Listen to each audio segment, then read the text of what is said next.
Lesson 30, Approximating Square Roots. Here's part 1. Find the square roots of perfect squares. And once again, we're only going to list the positive roots. Here are boxes A, B, and C. The square root of 49 is 7. The square root of 1 is 1. And the square root of 81 is 9. Here's part 2.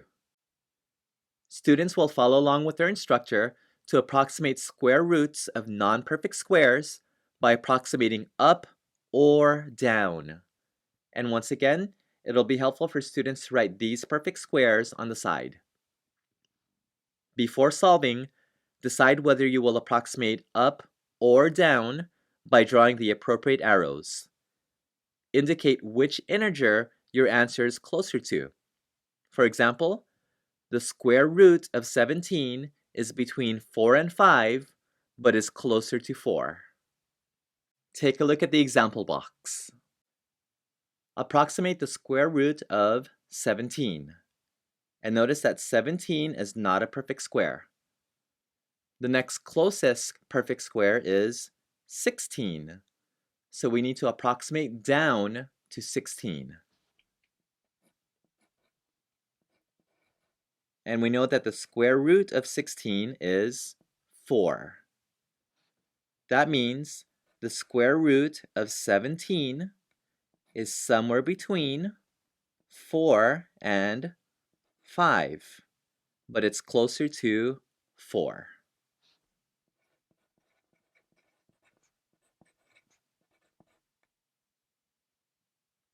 Here's box K. Approximate the square root of 80. And notice that 80 is not a perfect square.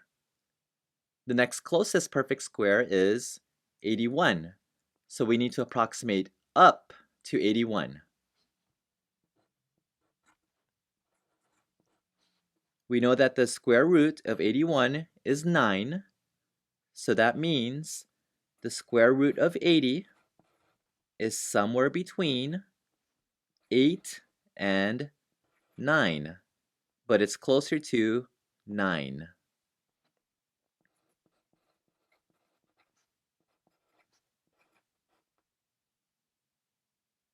Next, box L. Approximate the square root of 60. 60 is not a perfect square, but the next closest perfect square is 64.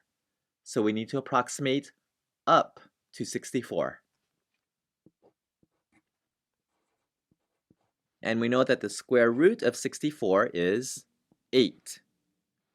That means the square root of 60 is somewhere between 7 and 8, but it's closer to 8.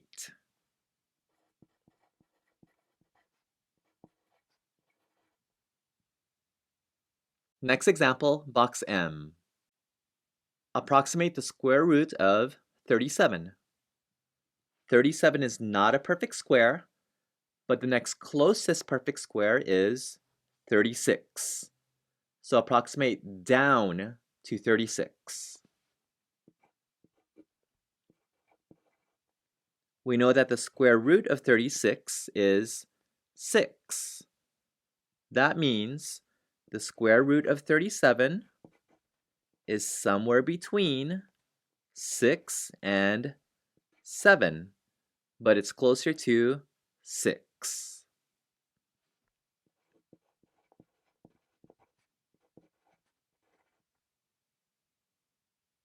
Let's take a look at two examples that are a little tricky, starting with box T.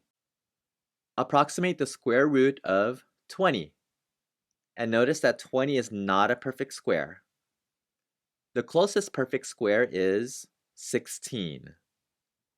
Students might accidentally pick 25, but notice that 20 is 5 away from 25, but 20 is only 4 away from 16.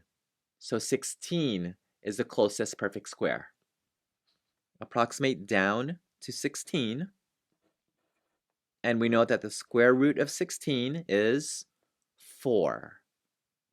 That means the square root of 20 is somewhere between 4 and 5, but it's closer to 4.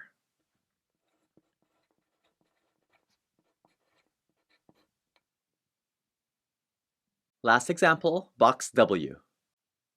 Approximate the square root of 2. And notice that 2 is not a perfect square. The closest perfect square is 1.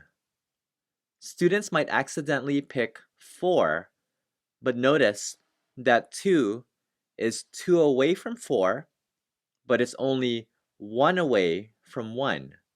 So we need to approximate down to 1. We know that the square root of 1 is 1, and that means the square root of 2 is somewhere between 1 and 2, but it's closer to 1.